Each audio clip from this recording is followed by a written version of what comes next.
All right, gals, thank you so much for joining.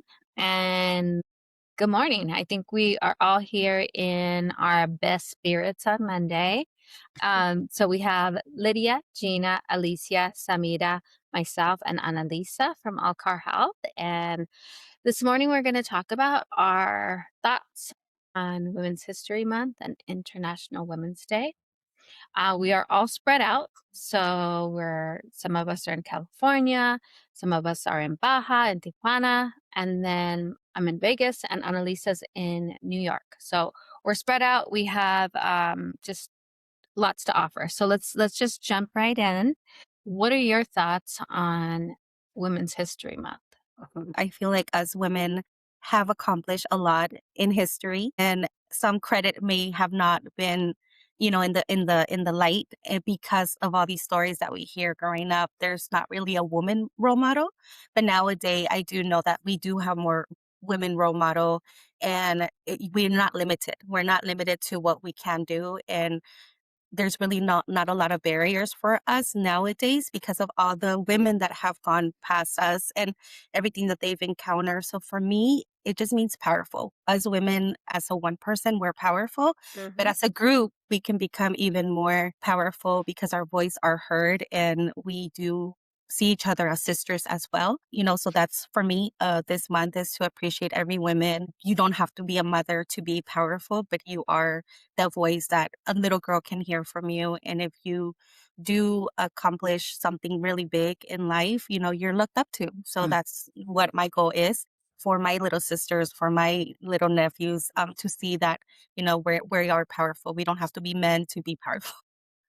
Yes, you are correct. One thing that you mentioned about you don't have to be a mother to be powerful, to be strong, or to even be considered a full woman, right?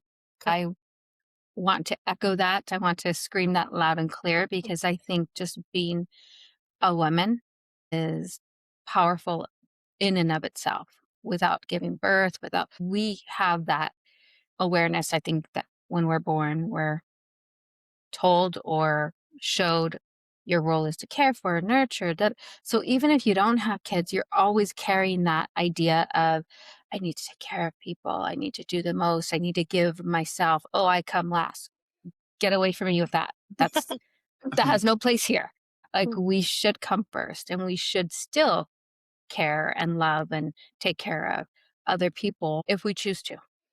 And I think just one common bond I believe most women share is that bond of something innate that, yes, I do have love to give and I do outwardly tend to give it. So thank you for bringing that up. You're welcome. That's a very important thing to call out. So who wants to go next? Just thoughts on Women's History Month, or if anybody would like to just piggyback on Gina's comments there. I think I like the idea of the Women History Month or International Women's Day. It is an advance. However, I think that because we have this Women's History Month or International Women's Day, it's like it's forgotten of everything that women do throughout the year. That is just everything is just focused during that month. For example, I was reading yesterday that a woman invented wireless internet. A woman invented so many things that you don't really hear very often. You only hear during this month. You only hear during that day. And I think something that we can get better at, and yeah, at least now it's being recognized, but at least, have that visibility throughout the year. Maybe push a little bit more for all of this information to be taught in schools, just like they teach you how Einstein invented all of these things, not just leave it for this month that is Women's History. So I think that's something that I would like to see more throughout the year than just in one day, 1 week, 1 month. Well, here's my challenge to you, Sam. I think the way to do that is to start having those conversations. I think if you do find something online, repost it, reshare it, whether it's on LinkedIn or Instagram, because that's really where that like awareness comes from. Just yesterday, I was like, wait a minute. We have Black History Month. We have Hispanic History Month, we have, all these different, and I'm like, and Women's History Month. Men don't have a distinct history month because everything's, always it just is, right? That's what history is. And so I do think that even though like I feel like, yeah, Women's History Month, I'm like, uh, we there would be no history without women because we actually, brought men into the For me, this month is obviously honoring like women who paved the way for us to be able to have these conversations and be in the places that we are. For every time a woman was told no in the past, now we can fight to be told yes. So I think that that's really important. And what Gina said about the barriers is that they women previously had to overcome so many barriers because it was traditionally only men in the room and only men making decisions, and men basically paved the way because we weren't allowed to be in the room. And so for every woman that fought for us to be able to be in this room and have the discussions that we're able to have and have the positions we're able to have, it's really just an honor and ode to them, because not only have we overcome those barriers, but we're also surpassing the men who had all of these opportunities before. Women buy houses more often now than men do. We graduate medical school more than men do. And we were able to accomplish all of that in such a short time, which really, I think, just speaks to how amazing and powerful we are as women. amen. And I want to go ahead and A back woman. to what and Melissa is saying, also the strength and the resilience that we have as women, right? I think that now we're not more of, a woman, like takes it personal, or like a woman, if you tell them something, they cry, or like they're not good set up for this job because, they take everything to the heart and they're like moms at work or things like that. So I think that, showing that we're able and capable of doing more, I would think, than men can, because one of the things that we have to remember after work, when you have kids, you go take care of the kids, you do dinner, you wash clothes, you clean house, you take the kids to sports, right? You do all of that and you're still come back at night, put them to sleep, get up the next day in the morning, take them to school, and you do the whole thing again: work, kids, and the rest. So I think that we are stronger than what we think, and we're capable of doing so much more. Amen. Yes. Yes, we can. Okay. Yes, I'm going to go ahead and piggyback on everyone, because everyone has really good pointers. Like Gina said about, I'm not a mother, but I also have responsibilities, like kind of like a mother, but not a mother yet. Well, will not be a mother. It's too late now.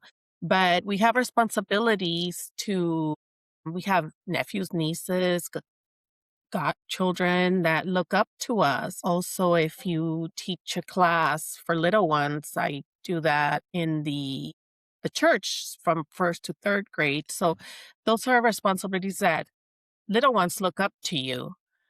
So if you're not a mother, okay, but we still have a responsibility for others to look up to us. And then, everyone else that is just so, or like Samira said, we gotta be more conscious of bringing it up throughout the year, not just kind of like Valentine's, just tell me you love me on Valentine's Day. No, let's empower each other throughout the year and send little messages here and there. Hey, I saw this, or look up this, or read this, I follow this, or it's so important to empower each other. And it just makes us all so much better, and bring each other up throughout the year. And that's what I think. It's very important, the group of women that we surround ourselves with. And sometimes there's just some women that they just don't know what they don't know. And that's where we come in to show them, teach them, or tell them what we do know, what has helped us. And that's how we can empower each other. And that's what I think it's about, empowering each other. Yeah. Nope.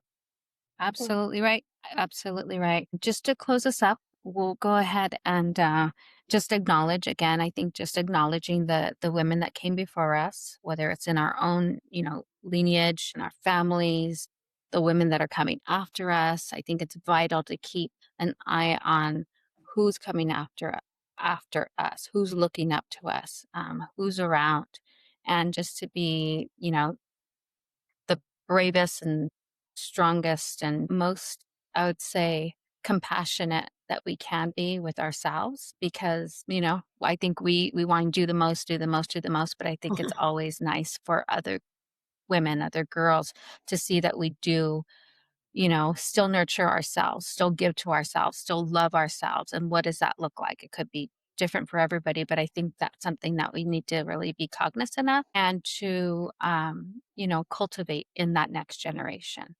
So thank you, gals, for joining.